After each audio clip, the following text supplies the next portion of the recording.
Колобок. Жили-были старик со старухой.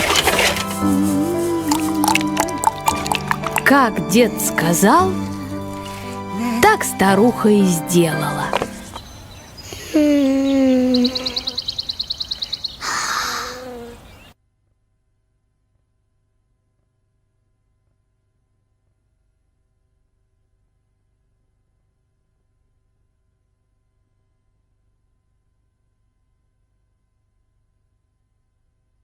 Я веселый колобок, самый-самый-самый-самый настоящий.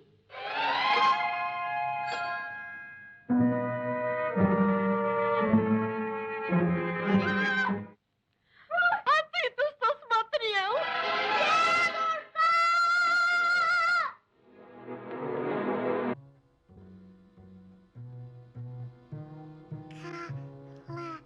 Колобок?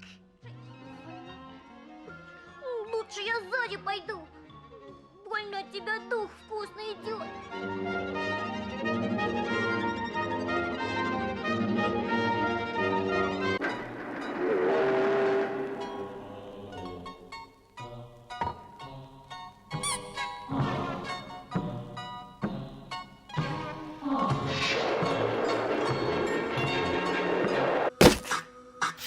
По сусекам помела.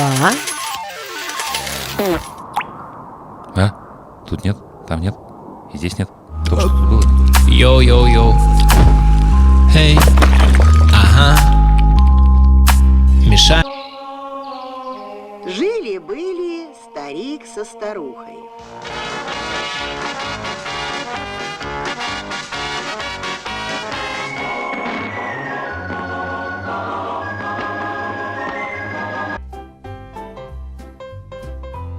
What a wonderful boy! You think you're going, little man, have some fun. Is my superpower. I got away from Grandpa. Ок.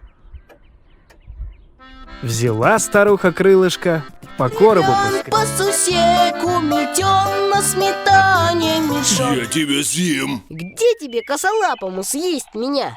Я колобок, Saludos, soy Daniel Raventós y esto es una nueva edición de Analizando en Serie, de nuevo en formato podcast. Y hoy vamos a hacer un trabajo muy bonito, muy especial, para el que me va a acompañar mi amiga Yolichi, Yolanda González Guarnizo. Hola, ¿qué tal? Hola, Dani. ¿Qué tal, Yolanda? Muy bien, con muchas ganas de hablar de esto. Bueno, de hecho la propuesta ha llegado, pues, de estas cosas que tú y yo nos mandamos por curiosidad, ¿no? Especialmente en este caso algo por tu parte, que es, vamos a hablar en concreto de él. Tengo dificultad para saber realmente la pronunciación, Kolobok o Kalabok, porque lo he encontrado de las dos maneras. Verás, es que en ruso muchas palabras que se escriben con O en alguna parte acaban pronunciándose con casi una A. Entonces, la manera más natural de decirlo en ruso, o al menos, pues eso, con mi manera de hablar, con mi acento ruso, digamos, es Kalabok. Ahí es una A, ¿verdad? Kalabok. Sí. Pero escribirse realmente se escribe todo con O, Kolobok. Vale. Y probablemente haya zonas en las que se pronuncie más claramente la O. Comprendo. Es que ya te digo que, claro, en la transcripción del cirílico es el alfabeto, ¿no? Sí, sí. Vale, digo, a ver si voy a meter aquí yo un patadón que no vea. La transcripción del cirílico a la lengua, o sea, a las letras latinas, lo he encontrado tanto con A como con O, por eso la extrañeza.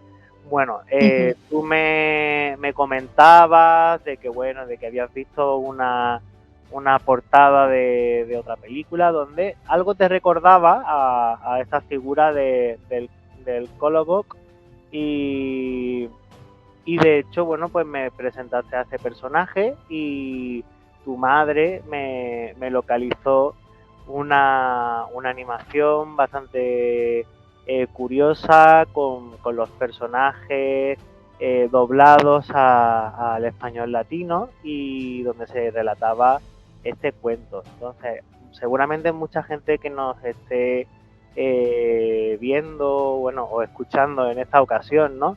Y que no estén familiarizados con el contexto de los países eslavos, no tendrán ni idea de qué estamos hablando. Entonces, lo primero que te tendría que pedir es que contaras un poco qué es un Colobok y en qué es lo que relata, al menos la versión más popular o la que a ti más te ha llegado de este cuento. Ujú.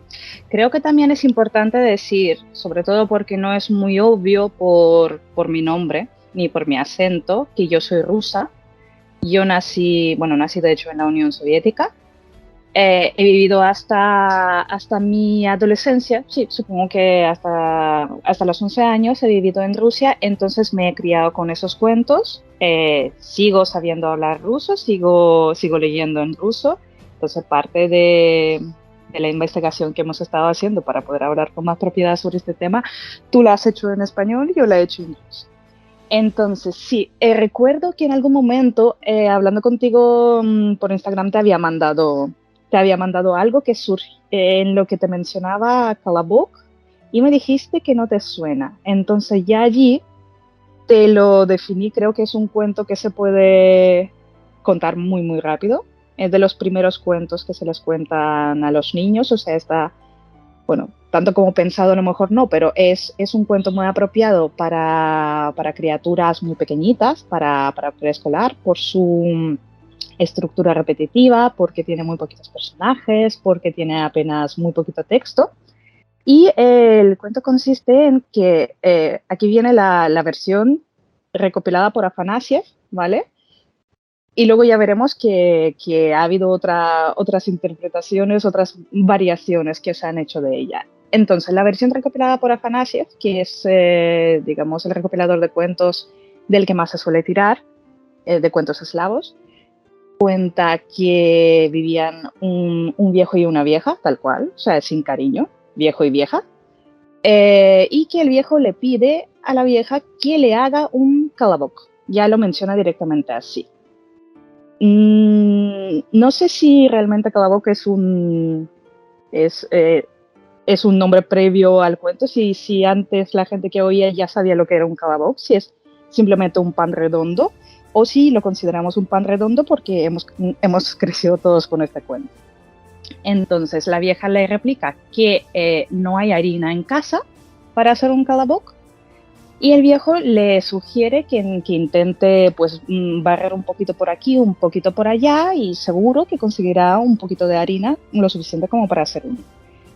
Y la vieja lo hace, recopila dos puñados de harina, barriendo con una plumita, con un ala, en ¿dónde se guarda la harina? ¿Cómo se llama ese sitio?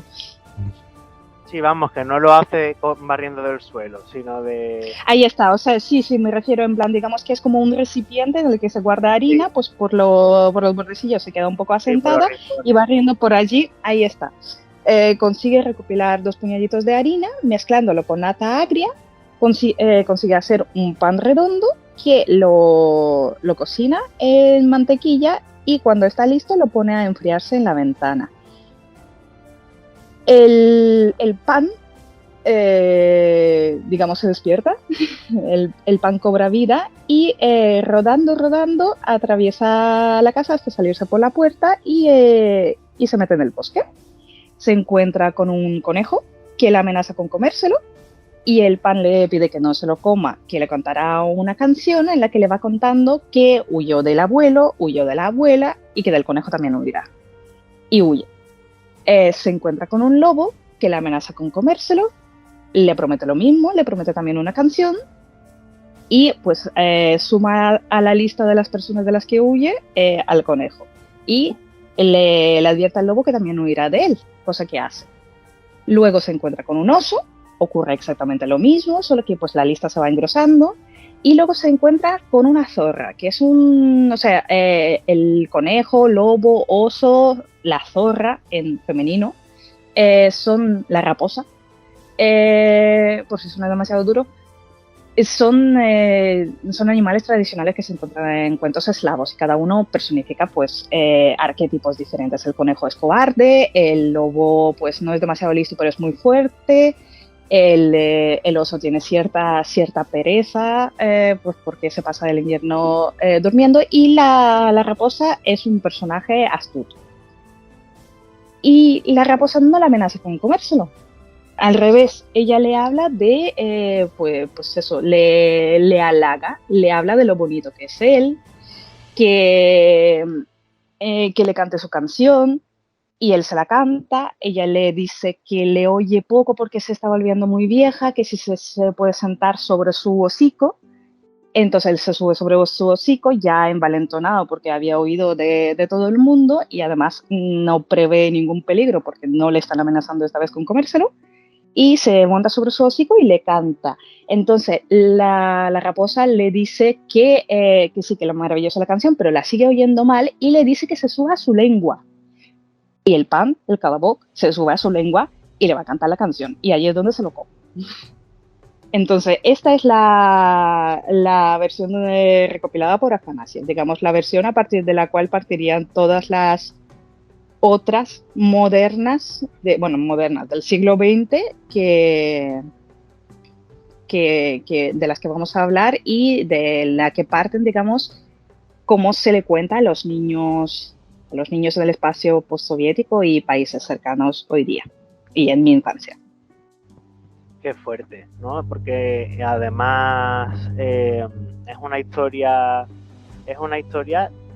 por lo menos a alguien, digamos, que no sea de allí, por lo menos se nos hace cuanto menos curiosa por la idea de que a mí por ejemplo no me queda claro si el pan hacía bien o mal huyendo, porque en las versiones animadas, porque vamos a hablar también un poco de eso, ¿no? En las versiones animadas que hemos podido compartir estos días, se da a entender de que una de las razones por las que el viejo y la vieja lo hacen para comérselo, y sin embargo parece que en un momento dado el cuento, según se les cuenta a los niños en estas animaciones, viene a decir como, claro, es que al calaboc se lo han comido porque huyó de casa. Y esa era una de las preguntas que yo te hacía, ¿no? Pero si el viejo y la vieja también se lo iban ¿para qué si no lo iban a hacer, no? Entonces, esta sería quizá una de las primeras preguntas que yo me hago, porque también he visto versiones en las que el panecillo, en estas variaciones, ¿no? Quizás para que el cuento no sea tan cruel como la Caperucita que acaba siendo comida por el lobo, pues el pan vuelve a casa y los viejos lo abrazan mientras él llora. Y yo digo, pero si lo hicieron para comérselo, si tenían hambre. ¿Cómo interpretas tú esto? Cuéntame un poco. Es que por eso precisamente te he querido buscar la primera versión, digamos, la más antigua que conocemos documentada, porque en ella no se dice que se lo quieran comer. El viejo simplemente le pide a la vieja que le prepare un calaboc. No expresan que tuviesen intención de comérselo, no se habla de la motivación de calaboc de huir de ellos porque se lo fuesen a comer. Por ejemplo, el conejo, el lobo y el oso claramente le declaran que se lo quieren comer. Bueno, y la raposa luego directamente se lo come. Entonces es como, vale, se ven sus intenciones, pero el abuelo y la abuela no se menciona que tengan hambre. Se menciona que no tienen harina, pero a lo mejor es solo ese día. A lo mejor no es un problema general, no es un estado de penuria. Entonces, hay diferentes interpretaciones y por lo mismo precisamente de que en esa versión antigua no se menciona que se lo fuesen a comer, una de las interpretaciones es que no se habla literalmente de un pan, que es metafórico, que es un hijo tardío de una pareja de ancianos. De hecho, una de las versiones animadas, en concreto, al principio, bueno, las versiones animadas muchas veces le añaden detalles, ya no solo hace a lo mejor una variación, sino que le añaden detalles simplemente pues para enfocarlo en lo que luego se va a seguir contando. Y, por ejemplo, en la versión de 1956, en concreto mencionan que el abuelo y la abuela vivieron muchos años, pero no tuvieron hijos. Y cuando Colobok, en ese caso, en esa animación, cobra vida delante suya y ellos se alegran y dicen, ¡ay, qué bien que está vivo! Ahora va a vivir con nosotros. Entonces, esa es la versión en la que ese dibujo animado en concreto termina con que no se lo come la raposa porque la pica una abeja, queriendo ayudar a Colobok, y Colobok vuelve con el abuelo y la abuela. Entonces vuelve como un hijo pródigo que se había ido por curiosidad, pero ha visto los peligros de la vida y ha podido volver, y entonces sí, efectivamente va a vivir con ellos como había dicho el abuelillo.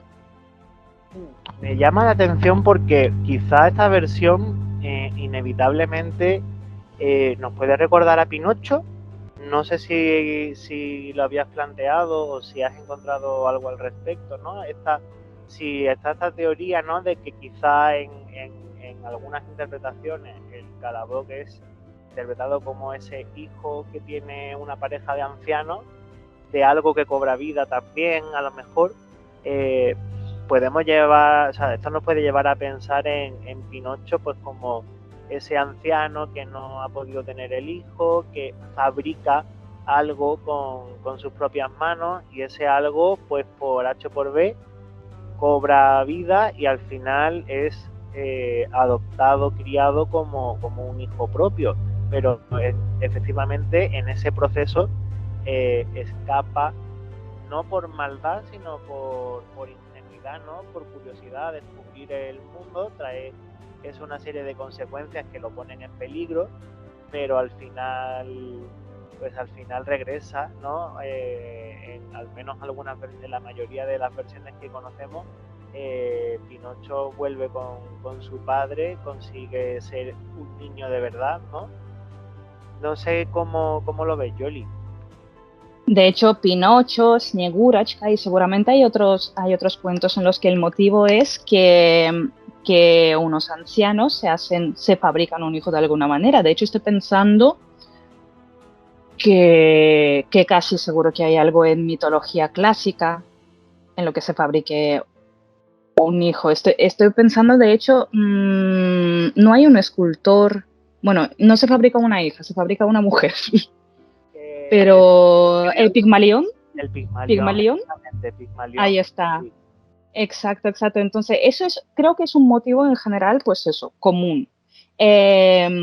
Pinocho, si no me equivoco, Pinocho no es un cuento popular, sino que, si no me equivoco, es literario.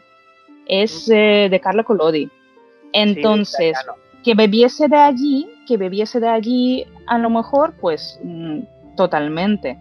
Que probablemente en muchas de esas historias, cuando se fabrican un hijo, hay un momento de emancipación en el que se separa de los progenitores y se va, y algunas veces vuelve, otras veces muere.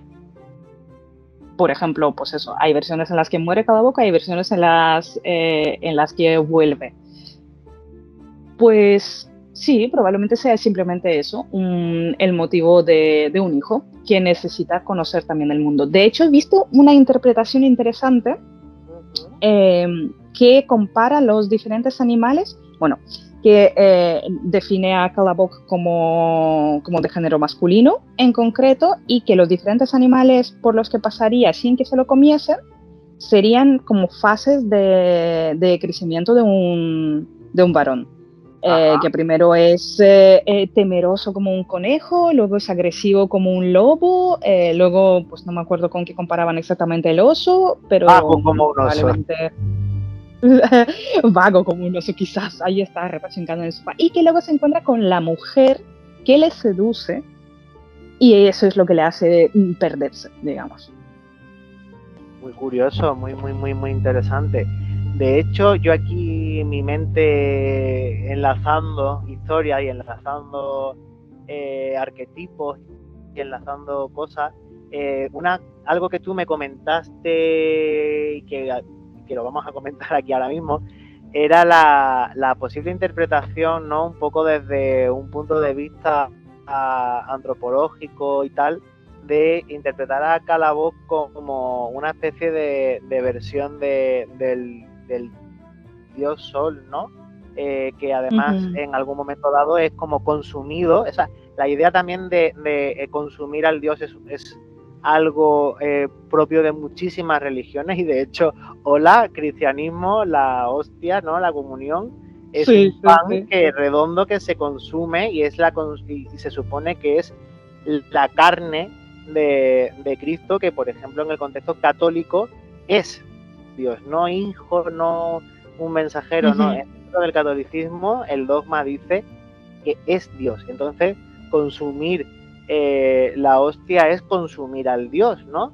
O sea, aquí estamos viendo que hay es que estamos hablando de la misma idea, pan redondo que se come y te podrías estar comiéndote al Dios, ¿no? Pero esa idea de la consumición del Dios es común a muchas religiones. Y si además representa al sol, me contabas que, o si no me lo contabas tú, ya me lo he imaginado yo, ¿no? Que podía tener que ver precisamente con ese ciclo de muerte y renacimiento a lo largo de los años del sol con los solsticios, ¿no? El solsticio de invierno, el día más corto y luego a partir de ahí otra vez vuelve a crecer, y tú me contabas como que a partir de lo antiguo se podía crear algo nuevo. Dime si me estoy perdiendo algo y cómo lo estás viendo tú. No, a ver, yo estoy abierta a todas estas posibilidades y también a la posibilidad en general de que es un cuento entretenido para niños y ya está ahí, que no tiene necesidad de moraleja. Entonces, por un lado, si interpretamos a Calaboz como Dios, eso es lo que decimos. Hay muchísimas religiones en las que Dios es sacrificado, es comido, se sacrifica él mismo, porque mira, Cristo mismo ha dado su vida por los cristianos. En ese caso, pues eso, sería como que se va encontrando con diferentes pruebas a través de las cuales a lo mejor pues las supera a todos, pero en realidad su finalidad al final es ser comido. De hecho, aunque por ejemplo, pues eso, en la versión más antigua no se menciona en concreto que fuese para ser comido, pero al fin y al cabo es un pan. Al fin y al cabo su razón de ser, su razón de existir es ser comido. Se lo podrían haber comido el abuelo o la abuela, o el conejo, el lobo, el oso. Al final se lo comió la raposa, pero cumplió, digamos, con su propósito. Pues igual que Jesucristo para los cristianos, cuando nació, ya nació con ese propósito de ser sacrificado en algún momento. Entonces sí, es un tema común. Por otro lado, si nos vamos al simbolismo de algo redondo, probablemente comestible, y que se equipare al sol, también es común. Y de hecho, animales que se comen el sol hay un puñado. Lo más fácil de recordar seguramente sería en la mitología vikinga, ¿no? En la mitología nórdica, que al final el Ragnarok acaba con que acaba o empieza con que se come el sol. Un lobo. No sé, pero en Egipto también pasa, ¿no? Que cada noche en la embarcación que lleva al sol tiene que tener cuidado porque la serpiente de Apophis puede engullir al sol, y cada noche hay una batalla para que el sol pueda volver a salir a la mañana siguiente por el horizonte. O sea, el sol ahí también es algo, tiene, por supuesto, es redondo, hola, y representa lo divino y corre peligro de ser consumido. Ujú. Es redondo, es tostadito, porque Calaboc muchas veces menciona en plan, pues eso, que es sonrosadito, tostado, que es como apetecible y de un color, pues eso, amarillento, anaranjado, por su cortecita. Y claro, podría ser el ciclo diario, que por la mañana se levanta el sol y a la noche se lo come un animal y a la mañana siguiente otra vez de esas migajas que podría barrer una cósmica abuelilla, acaba haciéndose un nuevo sol que vuelve a recorrer todo ese ciclo y vuelve a ser comido, y a la mañana siguiente a lo mejor con esas miguitas se puede volver a recomponerse, digamos. Puede ser el ciclo diario, puede ser el ciclo anual perfectamente. Pueden ser ciclos más grandes, incluso pues como los relacionados pues eso, con los calendarios maya y tal. Esos ciclos que se describen también en la mitología hindú, si no me equivoco, en los que hay tantos cientos de años que pertenecen, digamos, a esta casa o a este horóscopo, digamos, pues eso. Como diferentes incluso eras. Ahí está, diferentes eras, y llegado a cierta era, pues las cosas o se acaban para siempre, porque se las come un animal, o se acaban y luego vuelven a empezar otra vez el mismo ciclo, un ciclo cósmico, un ciclo más grande. Puede ser también incluso... En el final de una cosa está el comienzo de la siguiente, por así decirlo, ¿no? Sí. Y en general yo creo que todo esto expresa un poco pues el temor, seguramente. Bueno, también puede ser perfectamente un eclipse. Un eclipse ante el cual pues nuestros ancestros, algunos seguramente tendrían el pánico de que a lo mejor no vuelve a salir el sol, se ha escondido y ya es para siempre. Pues a lo mejor otros que ya estuviesen desarrollando un poco más la astronomía, que viesen de otra manera todos esos ciclos, sí tenían la certeza de que saldría, y pues ayudaban a generar esos mitos en los que se hace una promesa del que el sol volverá a salir. Y si no eso, pues el miedo diario de que se esconde y que a lo mejor al día siguiente ya no sale, porque en algún momento quizás se pueda acabar. Puede ser visto también incluso como ciclos, como un ciclo mensual de la luna. Es una interpretación que he visto mucho menos, la verdad, porque pues por el color amarillo y tal se asimila bastante más al sol, pero sí también podría ser perfectamente un ciclo mensual.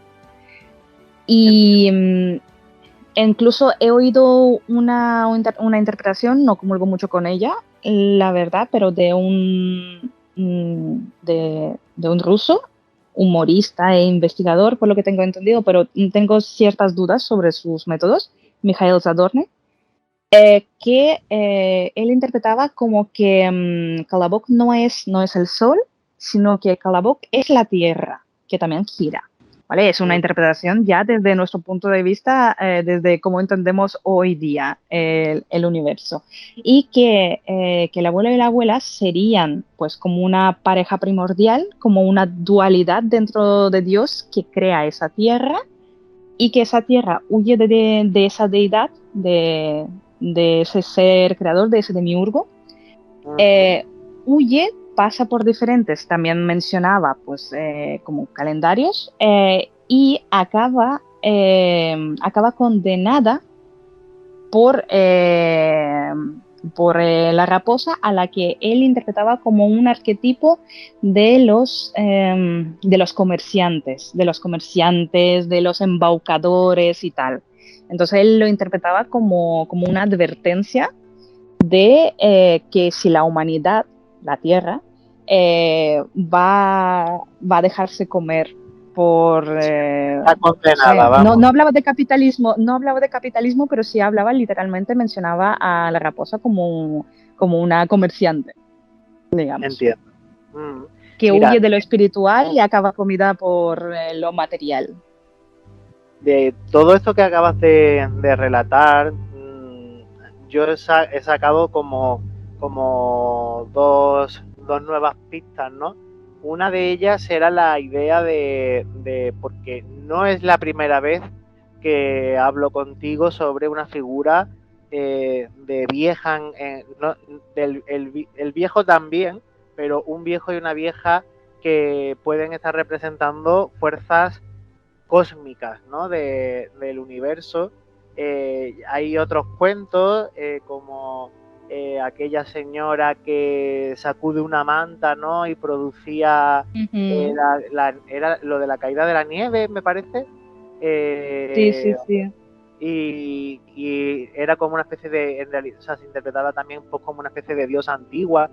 Y luego, al fin y al cabo, también tenemos la figura por supuestísimo, como la vieja por excelencia, creo yo, en la cultura eslava, que es la Baba Yaga, y figuras de ancianos que también tienen una serie de atribuciones divinas e importantes y que están relacionados con los cuentos populares, el abuelo invierno, el Death Mogos, y me preguntaba un poco hasta qué punto realmente el viejo y la vieja, además llamados así, pueden estar un poco llevándonos a ese tipo de figuras. Y por otro lado, porque no se me quede en el tintero, he pensado, cuando estaba yo antes mencionando lo de Pinocho, y ahora hablábamos de los ciclos y del sol y de todo eso, he pensado, Pinocho estaba hecho no de cualquier otra madera, sino de madera de pino, que es una madera que pertenece a un árbol de hoja perenne, que está muy vinculado también a los ciclos anuales, que está muy vinculado al solsticio de invierno, que está... Y ya ahí yo mismo he dicho, oye, pues casualidad o no casualidad, o el escritor a lo mejor le llegó este cuento y lo adaptó, sea lo que sea, pero consciente o subconscientemente, o quizás sin ningún tipo de conciencia, pero aquí hay un poco de sincronicidad, ¿no? No sé qué opinas tú. Vale. Pues vamos a ir en el mismo orden en el que habías mencionado. El Perfecto. viejo y la vieja son... sí. Pero luego si me olvido otra vez de Pinocho me lo recuerda. Vale. Porque además de repente me he puesto a pensar en Pinocho y me he puesto a pensar en el Caganer, ¿sabes? Es como de repente he pensado en todos los troncos que conozco. Hola, tronco. Sí. Hola, tronco. ¿Qué pasa, tronco? Vale. Yo eso no lo había pensado, pero ahora me acabas de hacer... me ha dado hasta repelús. Sí, ¿verdad? Venga, cuenta. Si es que como nos gusta ver el remix que hay en todos lados. Bueno, pues el viejo y la vieja son personajes bastante comunes en los cuentos eslavos. No te puedo afirmar exactamente que hagan alusión a una pareja cósmica, porque en realidad tenemos, o sea, es que diría que no tenemos nada histórico sobre la mitología eslava anterior al cristianismo, y lo que tenemos mencionado no son fuentes originales de los que practicasen ese paganismo, sino fuentes pues de los que vinieron luego y les estaban quitando esas costumbres o interpretaciones arqueológicas que no siempre tienen en lo que basarse si no hay fuentes escritas contemporáneas. Entonces, como, a ver, sobre la mitología y el paganismo eslavo en concreto, no podemos hablar de la misma manera de la que hablamos, por ejemplo, sobre el paganismo grecorromano, sobre el que tenemos un montón de fuentes y podemos analizarlo. Son muchas suposiciones y si alguien te intenta afirmar algo en plan, no, efectivamente existía tal dios, pues es que hay un puñado de dioses que, sin ánimo de ofender, pero los neopaganos eslavos se los han sacado de la manga o han aceptado interpretaciones no muy rigurosas y que a los que se les adora hoy día, y bueno, hoy día Yoli, a lo mejor... Yoli. Sí, me estoy yendo por las ramas, ¿no? No, que es que se ha cortado. Ha habido un minuto que se ha perdido. O sea, Ostras, Sí, ¿por dónde? no se ha grabado. Espérate, porque con los nervios. Ahora todo esto después luego todo esto después lo corto. Acuérdate del minuto 32, ¿vale? 32, 32. te lo escribo en WhatsApp, ¿vale? Vale. Minuto 32. Sí, vale. Pues ha sido. Me has mencionado no sé qué arqueológico y a partir de ahí. Vale. Que igualmente también me estaba yendo más para tu otro canal, sinceramente, creo. No pasa nada, eso no pasa nada. Venga, retomamos como si te hubiera. O sea, como lo de. Eso. Sospecha de que a lo mejor es una interpretación arqueológica. Vale, una, dos y. Bueno, como del paganismo eslavo en concreto no tenemos no tenemos muchas fuentes y no son muy verídicas, podemos solo presuponer algunas cosas. Entonces, que este viejo y vieja que nos hayan llegado en diferentes cuentos, porque es probable que en otro momento volvamos a hablar de otros cuentos, como por ejemplo el que te había mencionado de un nabo que crece muy grande o el de una gallinita pinta, en los que también hay un abuelo y hay una abuela. Son personajes muy recurrentes en los cuentos eslavos, pero no tenemos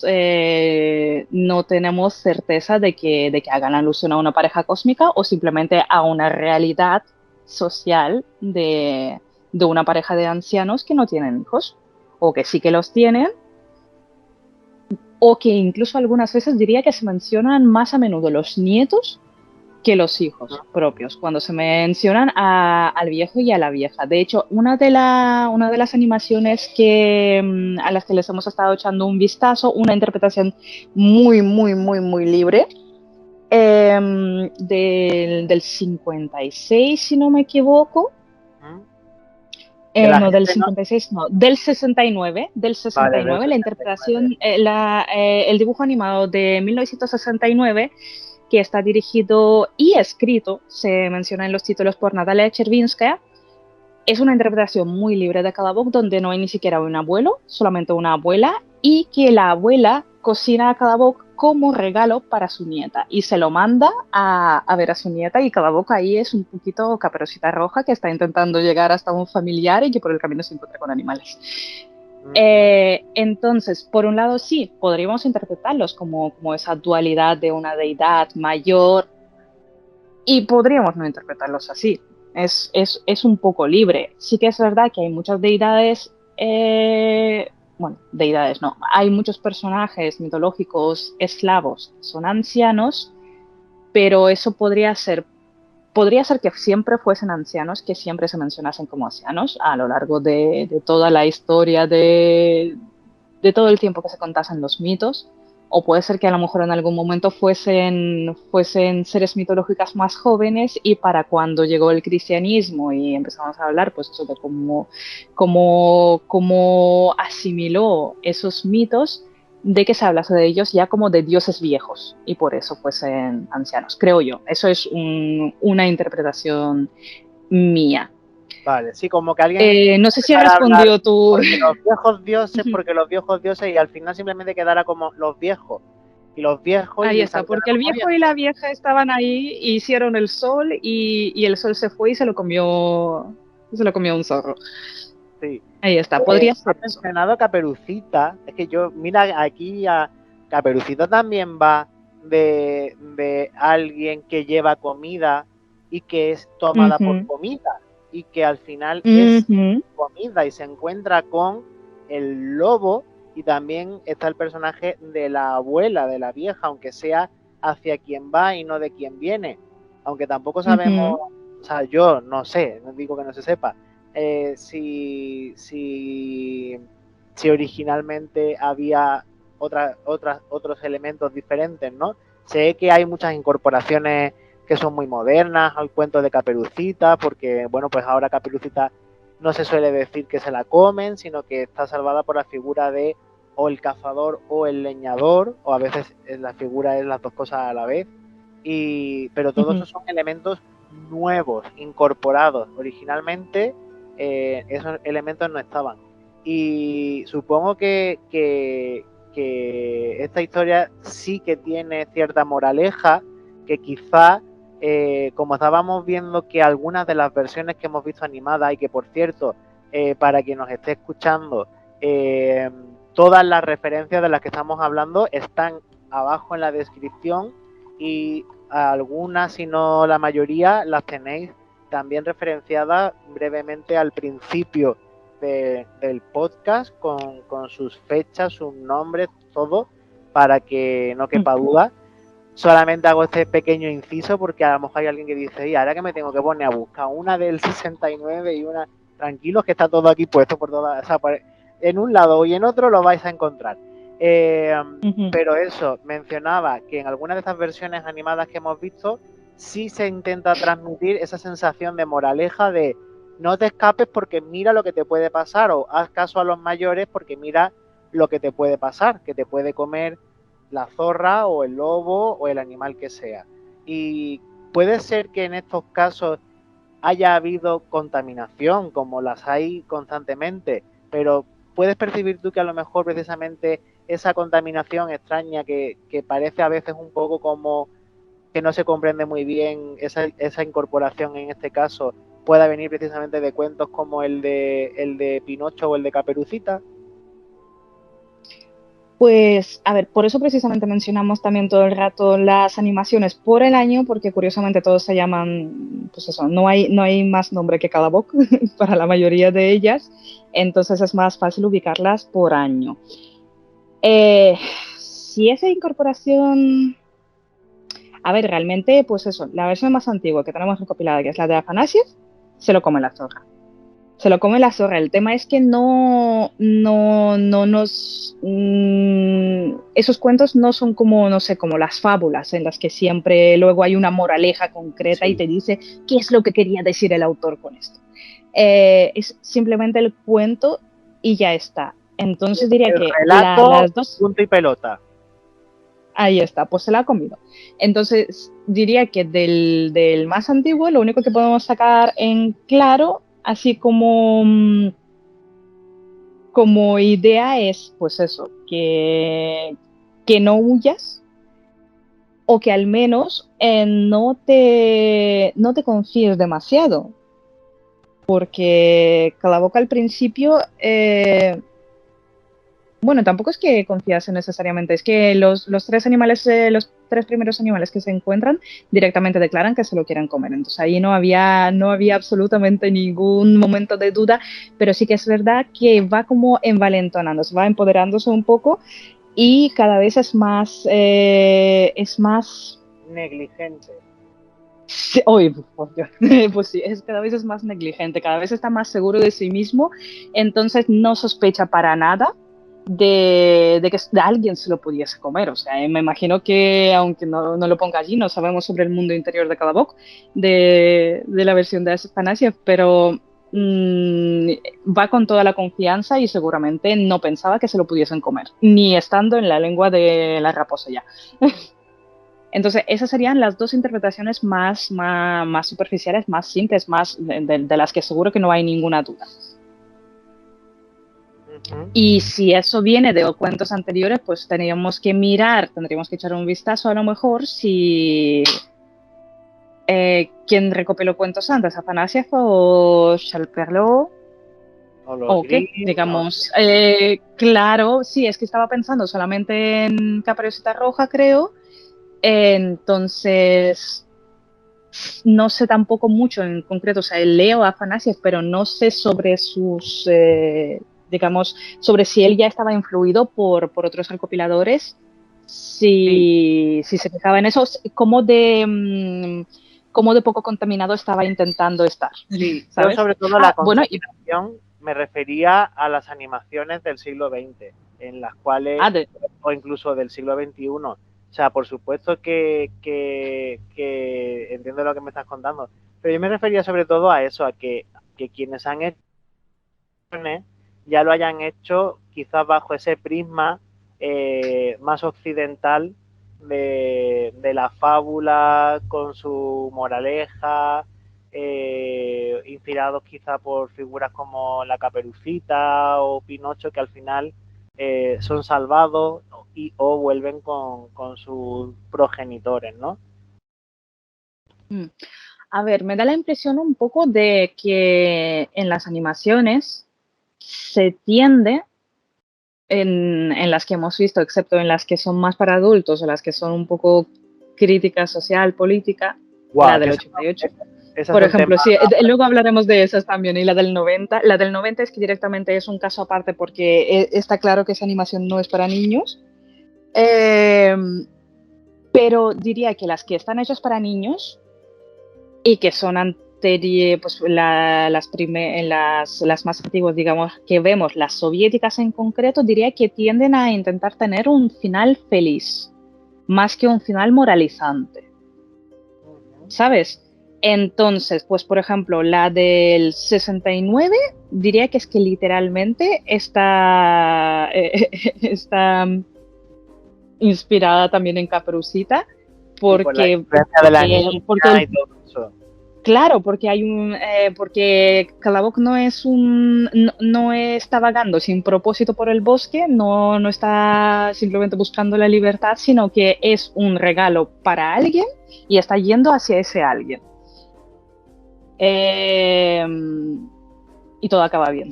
Y todo acaba bien en esa historia. En las otras vemos como la ayuda a algún animal o como a lo mejor por el ansia de los animales carnívoros, porque el conejo no participa, el lobo, el oso y el zorro se pelean entre sí y entonces tiene la oportunidad de huir Calaboc. O también, sin embargo, por ejemplo, la versión de 2012, que para mí es preciosísima y muy bonita, resulta que sí que le mencionan directamente la moraleja, termina como el cuento de Afanasiev, pero vemos como de repente esto lo está contando, todo el cuento lo está contando la raposa a sus hijos. Y por un lado, entonces entendemos que desde su punto de vista el final no es tan triste porque ella ha acabado saciada. Y por otro lado, le dice a sus hijos que sí, que tengan cuidado, que eso es lo que te puede pasar si te vas de casa, así sin más. Entonces sí, por un lado es una advertencia a las criaturas. Y por otro lado, quizá, pues no sé, es un poco la cadena trófica, ¿no? En plan, los colobocs se los comen los zorros, pero a los zorros, a lo mejor a los zorritos pequeños, si se escapan de casa, pues a lo mejor se los podría comer el lobo.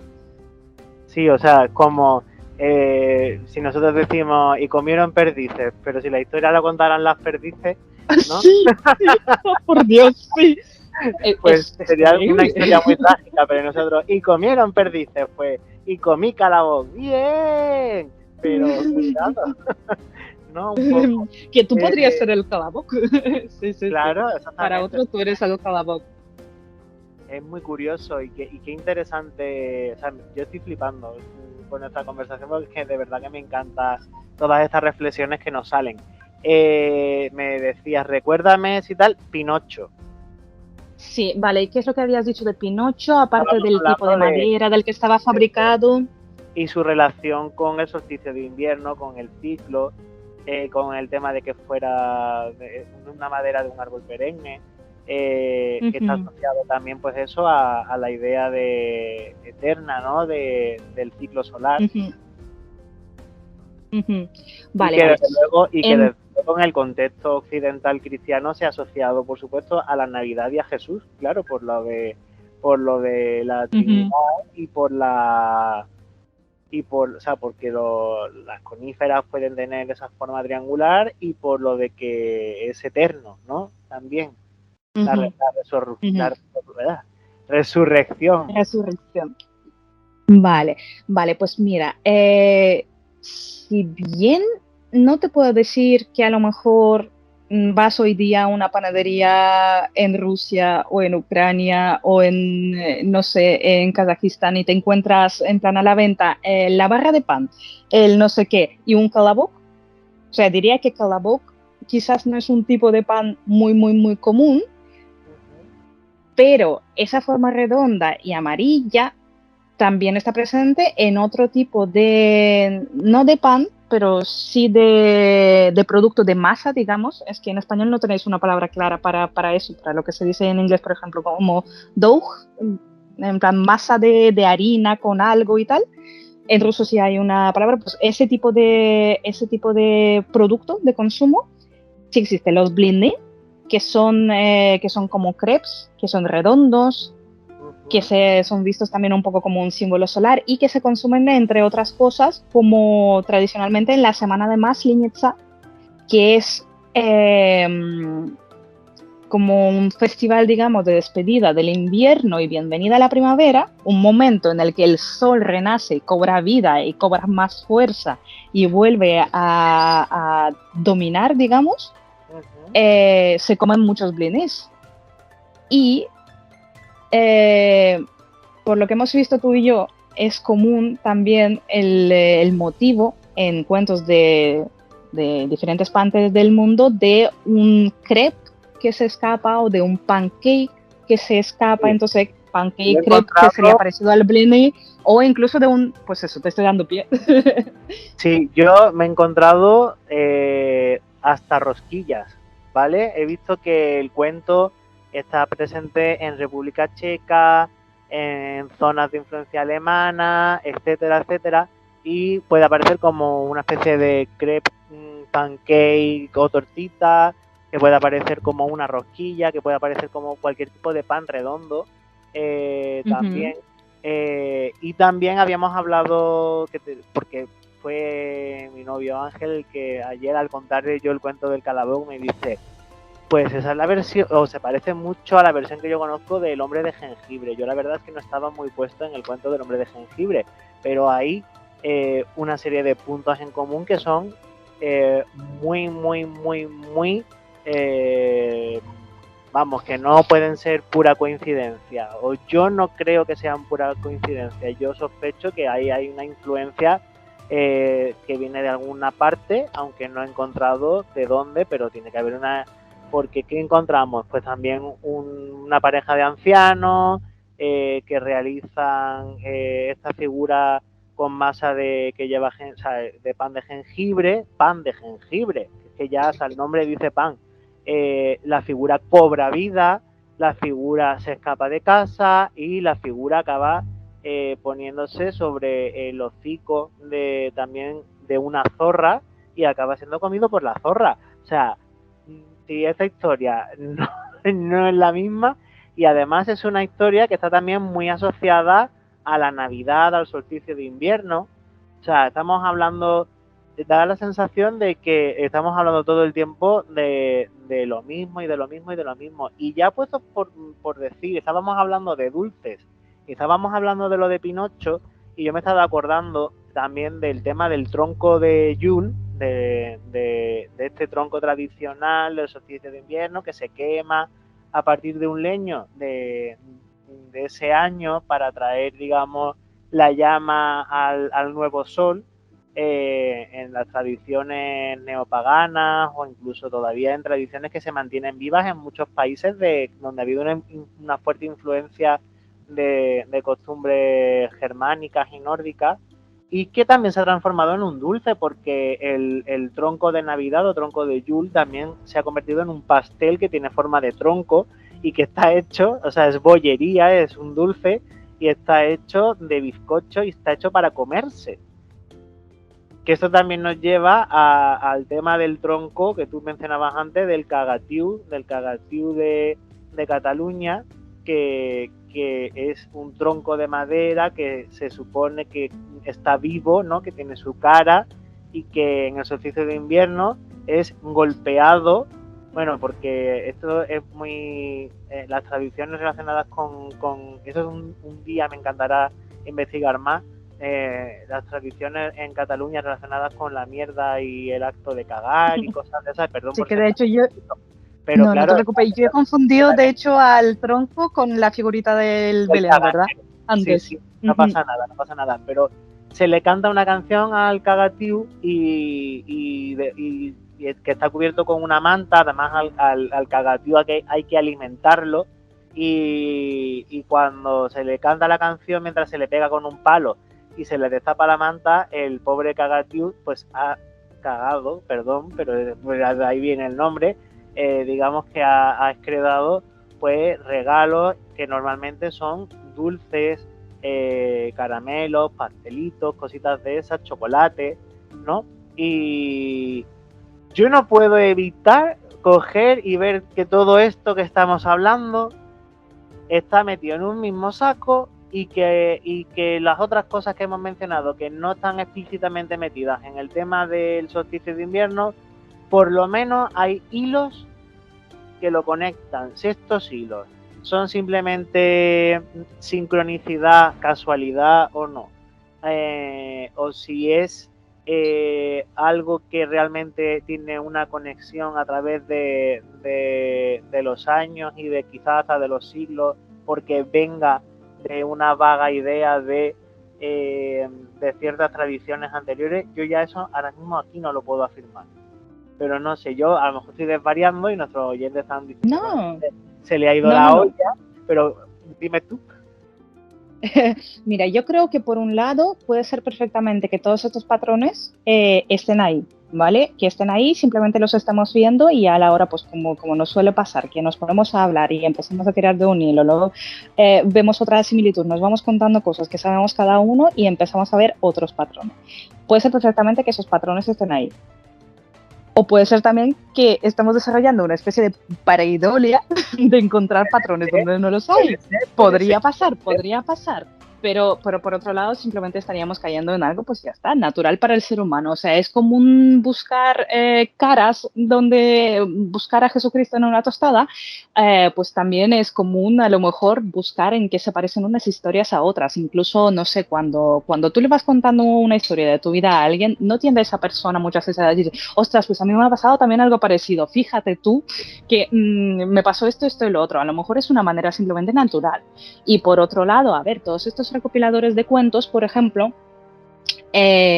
también, o sea, y hoy día se sigue haciendo, generan como catálogos, índices en los que comparan diferentes cuentos de diferentes partes del mundo y a veces se encuentran similitudes pues entre zonas muy, muy lejanas entre sí, que creo que jamás podremos realmente tener la certeza de quién fue primero o quién influyó a quién.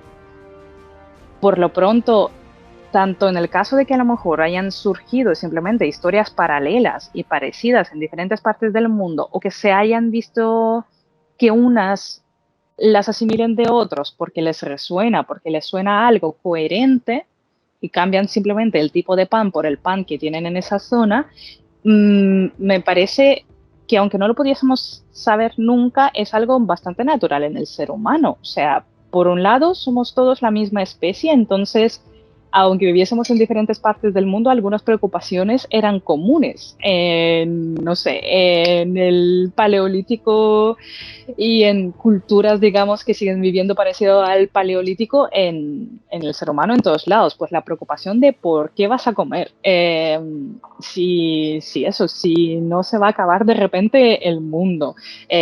Cómo conseguir que ese mundo no se acabe, esa tendencia nuestra a crear, en mi opinión, a crear dioses, aunque yo soy creyente de lo mío, pero considero también que es una tendencia del ser humano intentar ponerle cara a esos dioses, nombre a esos dioses y ver cómo complacerlas precisamente para que todas estas preocupaciones que tienen se puedan ver no solo satisfechas por ti mismo, por lo que tú puedes hacer como ser humano, si vienes sembrar a su tiempo el trigo, molerlo y tener suficiente harina, que no sabemos por qué el viejo y la vieja no tenían harina, a lo mejor era un año malo en harina, y a lo mejor fue algo que dependió de ellos. Pues eso, aparte de lo que uno mismo como ser humano pudiese satisfacer, que todas las fuerzas de la naturaleza estuviesen, digamos, a tu favor de que todo eso saliese adelante, de que nada se te cruzase, nada empeorase tu situación, digamos, ¿no? ¿No crees que podría ser quizás eso? Digamos que son todos esos cuentos que probablemente vienen de mitos que se van contando, expresan algunas preocupaciones comunes entre el ser humano. No, de eso realmente no me cabe duda. Quizá deberíamos de ir enfocándonos un poco también más en mencionar brevemente estas animaciones o estos vídeos que hemos estado mencionando y algunos más, ¿no? Algunos que voy a dejar, como he dicho, información y hasta enlaces en la descripción y no sé, comentar un poco, por lo menos ahondar un poco más en algunos de ellos, porque hay algunos que ya hemos hablado, que era esta animación del 69 con esa variación de la niña, que además pues es una versión pues hecha pues con muñequitos y que tiene un aspecto pues como muy entrañable, ¿no? Pero también hay versiones muy crudas, muy duras. También teníamos una que se ha perdido el sonido, que es del año 36, que solamente está la animación, que a mí personalmente pues me recuerda un poco también a la animación de los estudios Fleischer, que son americanos y que eran también de esta época, pues de aquella época, básicamente. Pero vamos a centrarnos en los casos que son un poquito más diferentes, ¿no? Estábamos hablando de esas versiones, en concreto, por ejemplo, si quieres vamos a mencionar la del 90. Quería decir algo sobre la del 36, que no estoy segura de si se ha perdido el sonido o si era una película de animación, cortometraje de animación mudo en un principio. He visto también en YouTube algunas versiones que tienen sonido, pero me he dado cuenta de que el sonido que tienen son en realidad doblajes de otras películas posteriores, intentando encajar más o menos con los momentos. Entonces te he pasado la versión sin sonido, que parece ser un poco más, al menos no tiene un sonido contaminado, no es de otro, y en la que he visto algunas referencias curiosas. O sea, a mí, por ejemplo, en los títulos, Cadabok me recuerda muchísimo a aquella luna en la que se estampa un cohete. Sí, aquella, la de... Sí. ¿De Méliès? Sí, esa. ¿De Georges Méliès? Esa. Pues eso, entonces veo allí algunas referencias estilísticas a cosas occidentales. Entonces veo, por ejemplo, esa luna. Luego la animación del viejillo y la viejilla me recuerdan a ratos incluso a Popeye, me recuerdan algunas cosas de Disney. No sé, es como menos propia. Lo de Popeye es los estudios Fleischer que yo mencionaba. Pues mira, exacto, pues tal cual. Tú también les has visto allí un aire a Olivia y Popeye bailando, ¿no? Sí. Bueno, de hecho estoy comprobando mientras estábamos hablando de eso que tiene mucho sentido lo de que sea una película muda, porque a pesar de que hay muchos momentos en donde las imágenes hablan por sí mismas y no necesitan nada más, en algunos casos sí hay como pantallas con texto, como en las películas mudas. Sí, las tienen. Entonces tiene toda la pinta de que efectivamente es una película muda. Y además...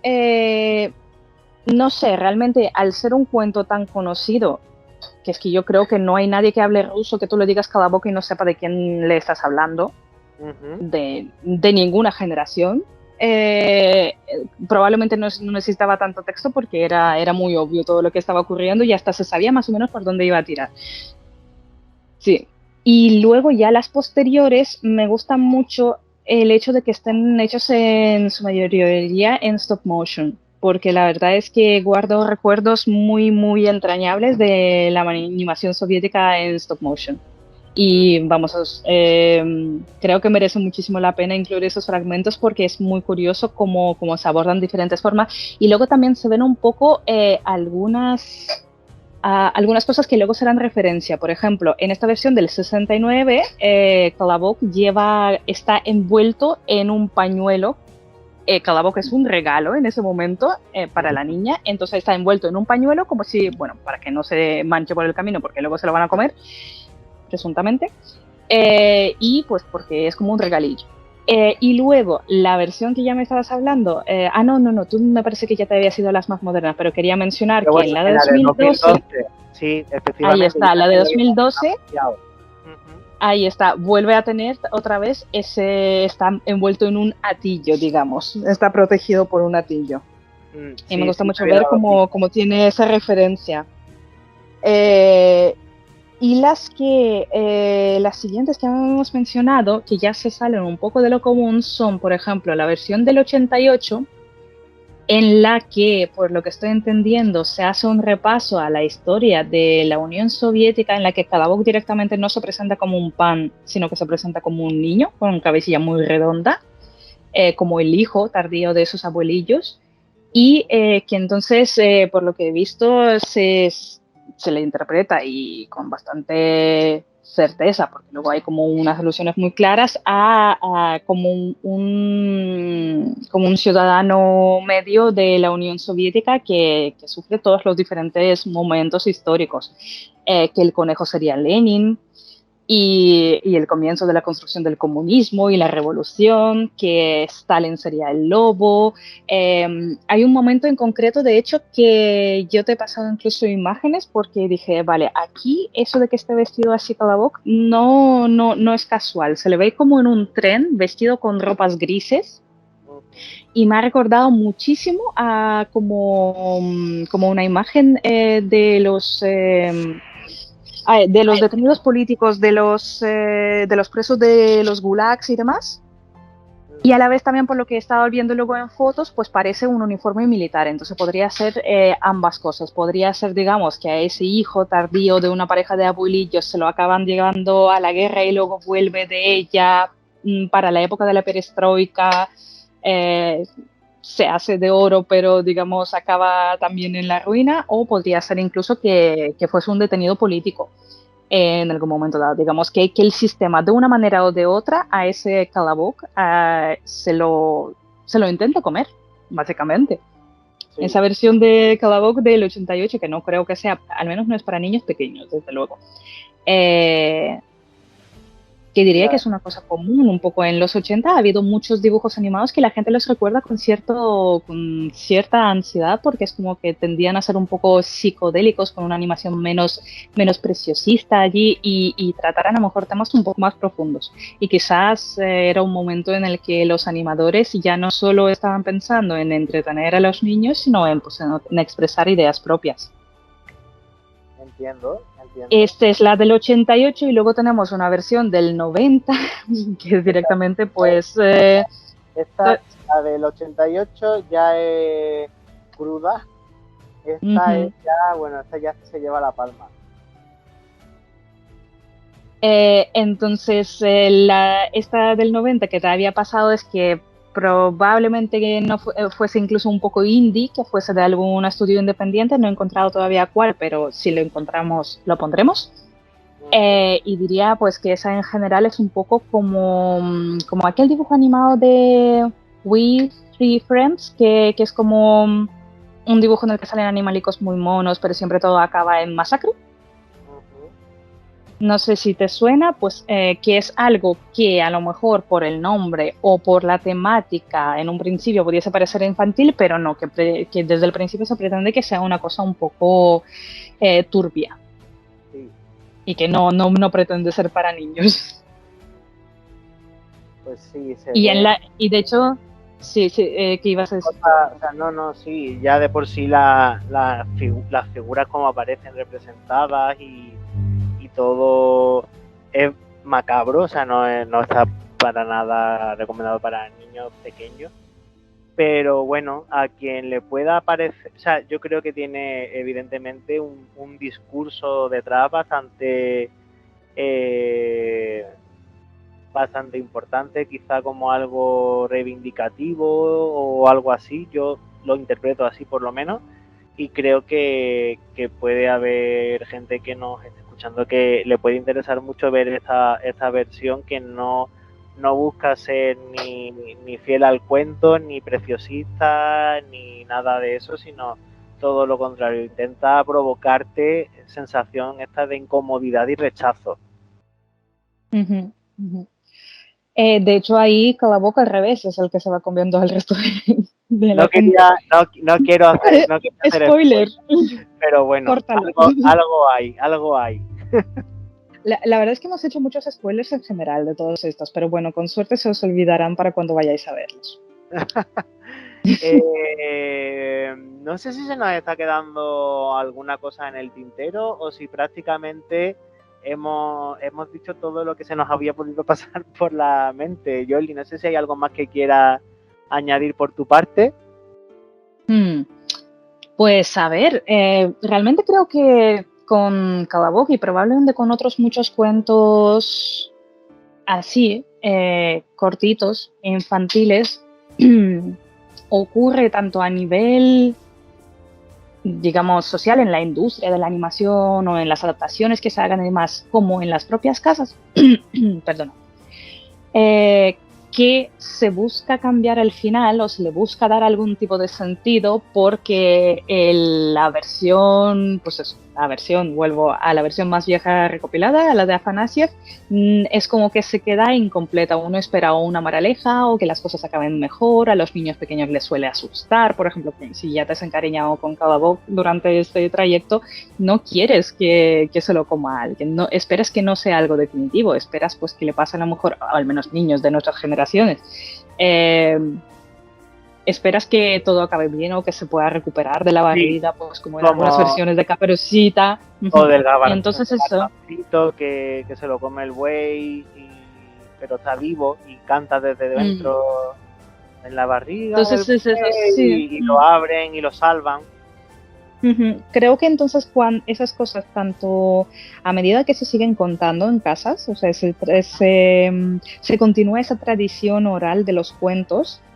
Muchas veces se cambiarán seguramente los finales, las madres, los padres, los hermanos, abuelos, los cuidadores cambien los finales para las criaturas, y lo mismo hace la industria también, le va buscando algo que responda mejor que vaya a ser más feliz a su consumidor seguramente. Entonces me parece una manera natural de que evolucionen un poco los cuentos. Se les van dando otras interpretaciones que quizás no se tenían antes. Claro, al fin y al cabo son populares y cada uno los hace suyo a su manera. Pues con esta reflexión que has hecho, y no sé si ibas a decir algo más, perdona. No te preocupes. Pues yo creo que con esta reflexión entonces creo que es un broche de oro a todo lo que hemos charlado. Para mí el tema es un tema que puede seguir perfectamente abierto, abiertísimo. En comentarios.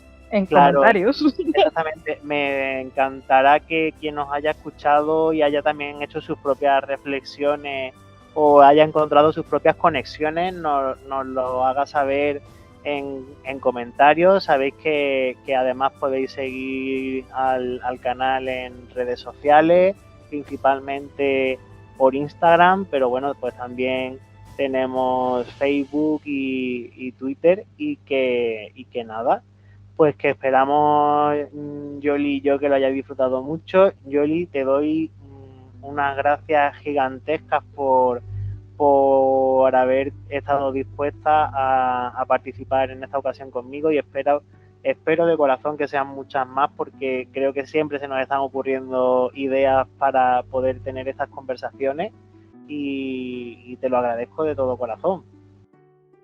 Muchas gracias, Dani. Para mí esto también ha sido una oportunidad de investigar un poco más, que es una cosa que me encanta, la verdad. Investigar sobre cuentos y leyendas y mitología y afianzar un poco más pues lo que pudiese pensar. La verdad es que para mí esto es un placer, el placer es mutuo. Y sí, espero unas futuras colaboraciones porque tengo más cuentos que contarte y otras cosas también. Muchas cosas. Yo ya de momento te adelanto que me quiero comer estas navidades un Calaboc. Me voy a hacer un Calaboc y me lo voy a comer. No estoy segura de si el Calaboc en sí estará rico. Ten en cuenta que está hecho ahí un poco de cualquier manera. O sea, no se menciona ni sal, ni azúcar, ni nada. Eso puede estar bastante malo. Pero el Calaboc checo, por lo visto, sí está delicioso. La versionaré para que sea como ahí está. En el checo viene como que la receta y los ingredientes suenan bien. Todo bien, bien. Pues nada, pues, Oblige. muchísimas gracias a ti, gracias al Calabox por brindarnos una historia de la que se puede sacar tanta amiga. Y, ¡Oh! y Me muchísimas encanta. gracias a los oyentes o los que veáis el vídeo con las imágenes que os ponemos de fondo. Y nada más, nos vemos y nos escuchamos muy pronto y mientras aquí seguiremos analizando en serie.